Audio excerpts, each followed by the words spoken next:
Let's get right to our interview with Denis Campbell, author of the book Unshackled on the Egypt Revolution. We spoke to him just minutes ago before the start of the show. Denis Campbell is editor-in-chief of UK Progressive magazine. Denis, it's been a year since we saw the incredible uprising and revolution in Egypt, and one of my main concerns at the time was it's great that people are organizing and have acted in what appears to be their own best interest finally, something we see sometimes very little of in the United States. My concern was, what if the replacement government ends up not being any better for the Egyptian people in the long run? Where do we stand on that right now, in your view? Well, they're well-founded fears, and what I usually say to people is, let's take a step back and reframe where we started from. We started from a regime that was 30 years in power, that was a very brutal regime that has lasted through 5 presidents and 5 British prime ministers, and in 18 days it was toppled. Now, most people will look at that and they'll say, wow, that's a fairly significant thing.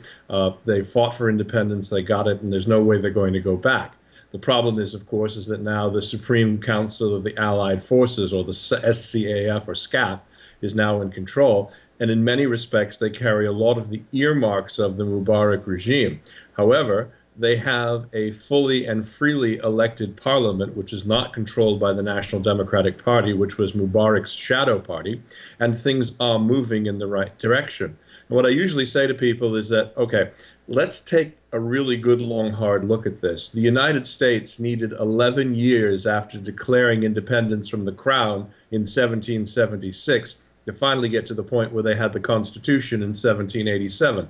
Egypt's had less than a year because Mubarak did not fall until the 11th of the month. So all things considered, they're moving in the right direction, but it takes a much different set of skills now to build a government, something the Muslim Brotherhood has learned, than it does to actually foment and be successful with a revolution. Sure, in many respects, I think what what people often seem to forget is the context, and you're right when you bring up there that the idea that things would just be kind of settled only 12 months later is a little bit unrealistic when we consider other revolutions in world history. Give us a sense of, on the ground, how has day-to-day life actually changed for the average Egyptian? I mean, what is actually different, the nitty-gritty of it? Well, to be very honest, not much really has changed. One of the parallels I make to what happened in Egypt is also to what's happening with the Occupy movement. If you look at the simple fact of the matter, you had a ruling military junta, for lack of a better word, that controlled 40% of all businesses and most of the commerce. Most of the people in that country that had the power and the control made up a very minuscule percentage of the total population. And these are people that are in their 60s, 70s, in Mubarak's case, even in their 80s, that wield an awful lot of financial control, when more than half of the population of Egypt lives on less than $1 a day. And the poverty is there, it's very real, and that mind-numbing sort of inequality in terms of economic chances, coupled with a demographic time bomb, which is exploding right now in Egypt, is what caused a lot of the problems. Yes, Mubarak was a tyrant. Yes, he needed to be removed. But the fundamental issues of the economy are still there in terms of them not being able to feed themselves and sustain the economy going forward. Add in the fact that you have all the protests driving tourism away, which was one of their main sources of economic income for the entire country. You have a very desperate scene financially. All said, life in Egypt pretty much continues the way it did before the revolution a year ago. The Supreme Council of the Armed Forces, which you mentioned, who is that exactly? I mean, what people are in charge of that? Well, you have a situation. Let's go back, if we can, to a year ago. There was a series of events that began to happen almost from the very beginning.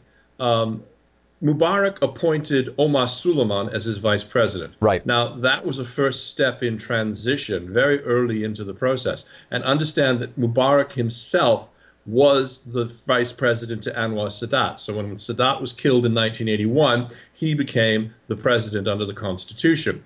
But for 30 years, there was no vice president until the uprising began. when the uprising continued, the army had been sitting on the sidelines. They were not going to support Mubarak, and they were not going to fire against the people. And indeed, Mubarak, during the process, had the rank and file soldiers' bullets taken away from them because he was afraid that the military would stage a coup. So as the event moved further on and we got close to the end, it was not what he did, and it was a very distinct statement in his resignation. He handed over the power and the office of the presidency to the military. Now, this Supreme Council of Armed Forces, is headed up by Field Marshal General Tantawi. He was the head of the army under Mubarak. He remains the head of the army, and now he is also the head of the government. What he did was he appointed a number of people as interim cabinet ministers so that the government could continue to function. And what he got a lot of trouble and hot water for was that he instituted a lot of crackdowns on the people, and he moved very, very slowly in the eyes of many.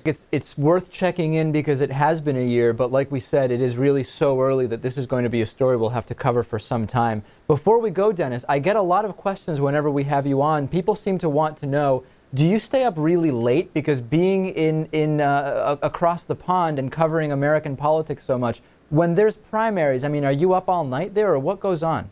Indeed, I am. But I've learned, I guess, to live without sleep, and it probably shows in my face by now. But covering the 2008 campaign, for example, I would be up covering the debates until 3, 4 o'clock in the morning, literally have time to grab a shower, a cup of coffee, and then run over to the BBC studios, which are about 45 minutes from here, to then do live stand-ups for them or reports, because they have a number of news programs and they have a number of satellite programs all across the UK. So basically, as I'm doing here, sitting in front of a camera, talking to somebody who is a disembodied figure whose voice I can hear, you do this on and on. And yes, during the campaign, it was so bad, I actually had a bit of a mini stroke after the 2008 campaign. So I've learned to tone it down just a little bit. And you've got to take it easy over there, Denis. It's incredible. Denis Campbell, editor-in-chief of UK Progressive Magazine. A pleasure as always, Denis.